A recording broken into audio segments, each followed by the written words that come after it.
तो जी अयोध्या जी से जब जगन्नाथपुरी के लिए तुलसीदास जी ने प्रस्थान किया है तो दूसरा जो उन्होंने विश्राम किया है वो किया है चैफुल गांव में।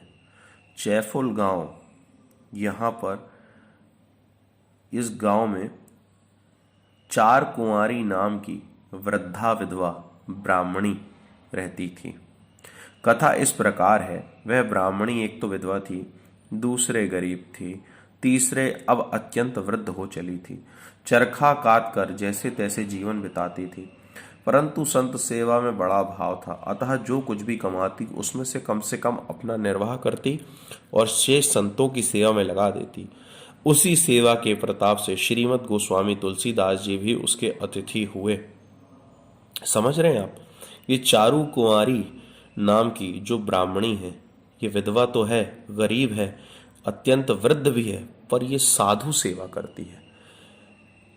चरखा काट कर जो भी कमाती है उसमें एक हिस्सा अपने जीवन के अलावा एक हिस्सा संत सेवा में भी लगाती है।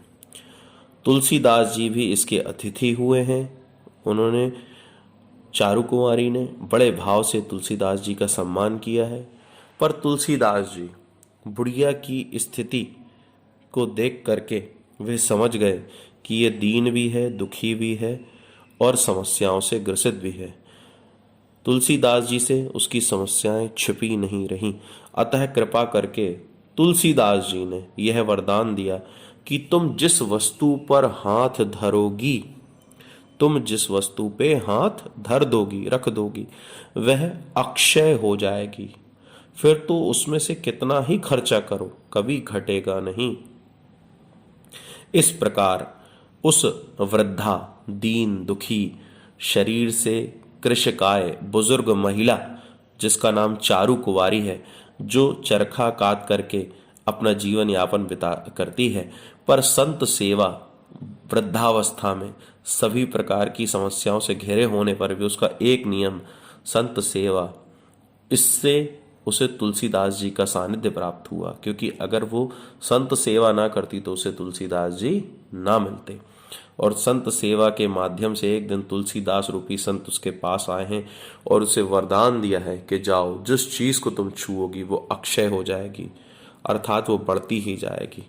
फिर तुम उसमें कितना भी खर्चा करो वो घटेगी नहीं। ऐसा होता है। इस प्रकार से विचरते विहरते हुए श्री तुलसीदास जी लोगों को आशीर्वाद और कथाएं सुनाते हुए जगन्नाथपुरी पहुंचे और करुणावतार भगवान जगन्नाथपुरी का दर्शन करके निहाल हो गए। अब आगे की कथा कल।